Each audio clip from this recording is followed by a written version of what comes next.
NDA meeting पर चंद्रबाबू नायडू ने बयान दिया है। एनडीए की तरफ से इसको लेकर बयान दिया गया है, कहा है हम तजुर्बेकार हैं, एनडीए के हम साथ हैं, यानी तजुर्बा है हमारे पास पहले का, बहुत राजनीतिक उतार चढ़ाव देखे हैं, ये कहा चंद्रबाबू नायडू ने। यानी अब वो किसी तरह का संशय नहीं चाहते हैं, हम एनडीए की बैठक में जा रहे हैं, कोई खबर आई तो आपको हम बता देंगे, यानी कोई अगर हमें संपर्क करेगा, कोई खबर आएगी तो हम आपको बता देंगे। अजय उपाध्याय जी हमारे साथ हैं। अजय उपाध्याय जी, देखिए ये जो बार बार इंडिया गठबंधन के नेताओं के द्वारा कहा जा रहा है, यानी खारिज नहीं किया जा रहा है, ये जो तलाशने की बात हो रही है कि ये कोशिश की जाए और ये तलाशा जाए कि कोई संभावना बनती है कि सरकार बनाने की, उसको खारिज नहीं कर रहे हैं।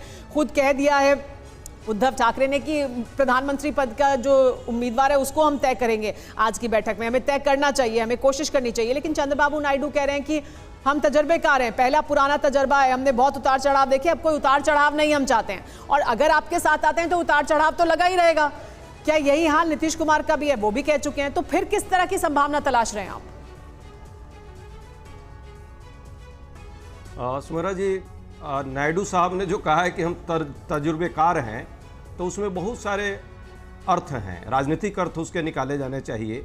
पिछले 6 महीने में क्या क्या तजुर्बा उनको हुआ है एनडीए के माध्यम से और मोदी जी के ग्रुप के कारण, सबको पता है किस तरह उनके साथ हरास हुआ, किस तरह उनको परेशान किया गया है।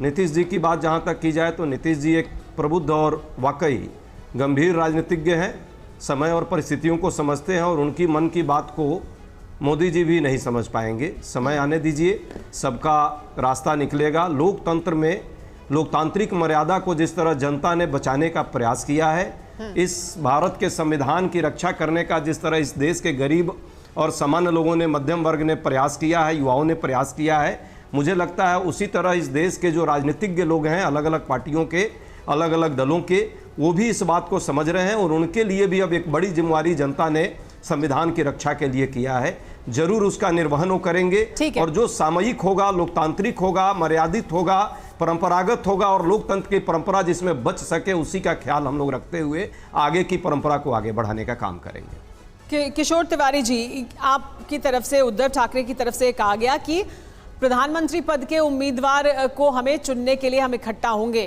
यानी पूरी तरह से उनकी कोशिश ये है कि सरकार बनाने की जो कोशिश है उसे पुरजोर तरीके से किया जाए। लेकिन ये होगा कैसे? हाँ, ये होगा कैसे, ये बात तो आपने कहा, क्योंकि मैं देखता हूं कि हमें 234 और 6 यानी 240 है।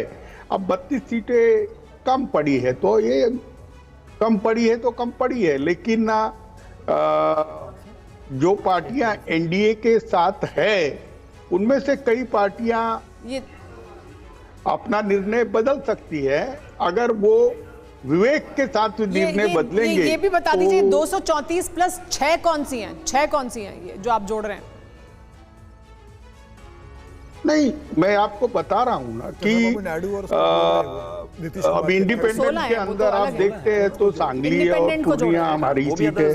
अब होता क्या है कि मैं आपको इस प्रकार से बता रहा हूं कि महाराष्ट्र के चुनाव आप देखते हैं, बड़ी विचित्र परिस्थिति है कि बीजेपी 23 से 9 पे आके बैठी है, और बचे हुए तो सारे के सारे कांग्रेसी है, और चुन के आए हुए 6-7 कांग्रेसी है। अब वो परिस्थिति नहीं है जहां मोदी जी 272 सीट और 303 सीट लेके आए थे।